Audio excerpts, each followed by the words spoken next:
signing the Trans-Pacific Partnership with the other 11 nations on the 4th of February in Auckland without us, you and I, being asked.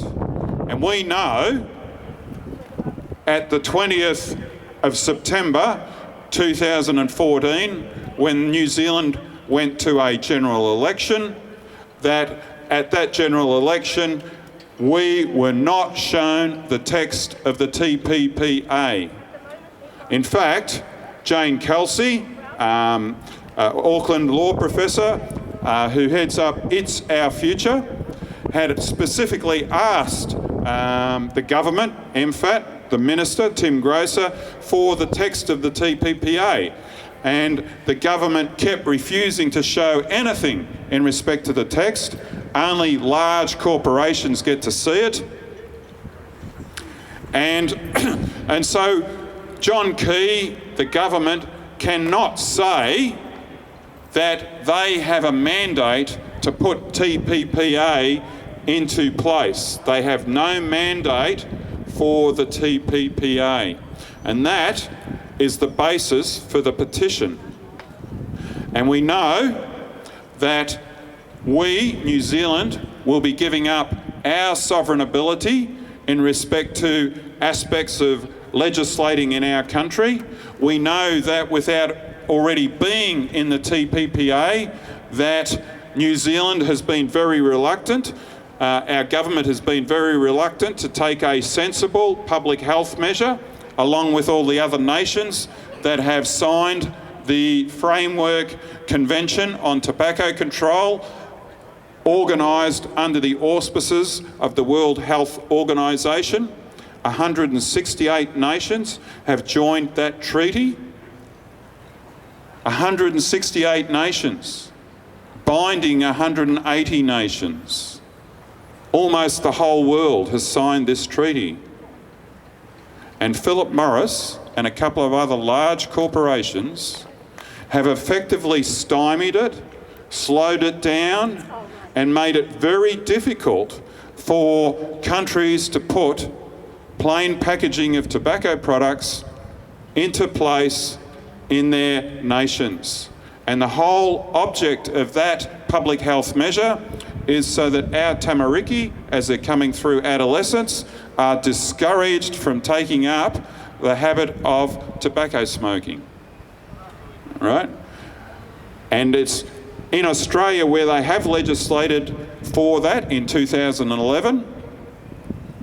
Since then, the statistics are that that's had a real effect and less people are taking up tobacco smoking. So it's affecting Philip Morris's profits.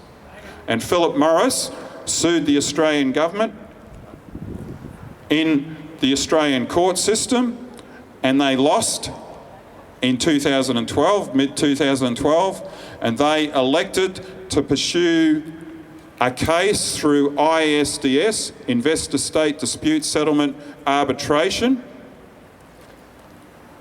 And we know recently that Australia won that case just before Christmas, but it cost them $55 million to defend the case for sensible public health policy put in place by the government on behalf of the people. John Key reached an agreement with the Maori Party in 2011 for the guarantee of supply, where he agreed to put smoke-free 2025 in place here in New Zealand. They started legislating through 2012, 2013. It reached Parliament, and that bill got read for the first time in early 2014, and then he parked it. He said, we're not going to proceed with it anymore until we've seen the result of the Australian case and several others that tobacco companies have been running under ISDS.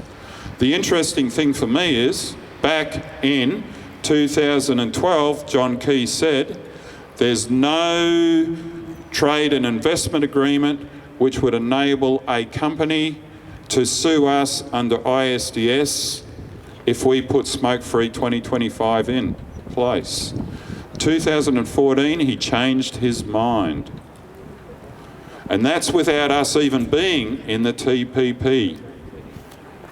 In December last year, all the nations of the world met in Paris and agreed that they were going to limit carbon emissions so that we have a climate effect of no more than a 1.5 degree lift in the temperature.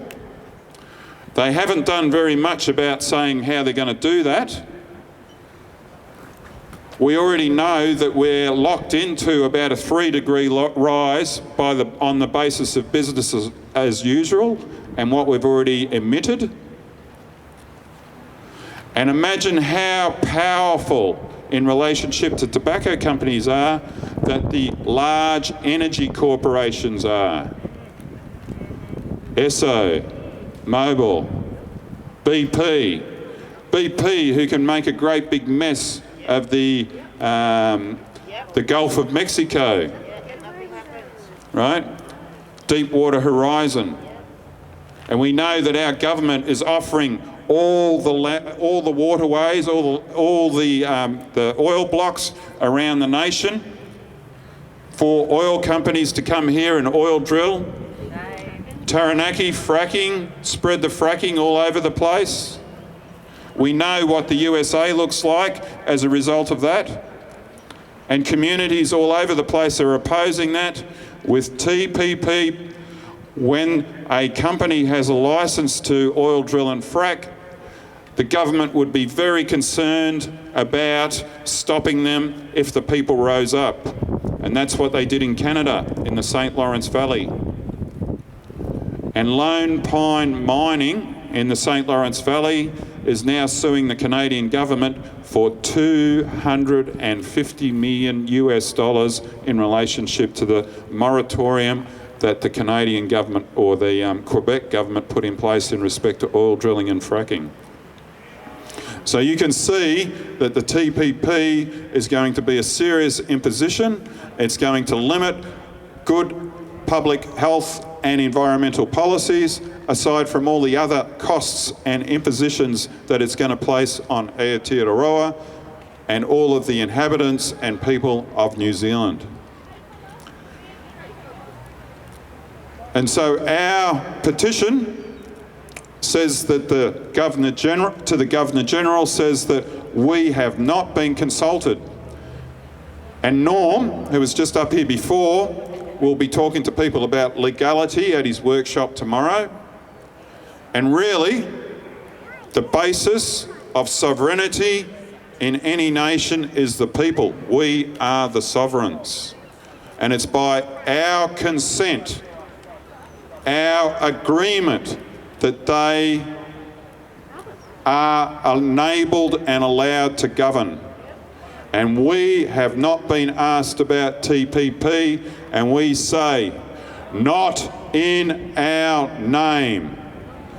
Thank you very much. I think I can see some distinguished looking auctioneers coming up here. So there you go.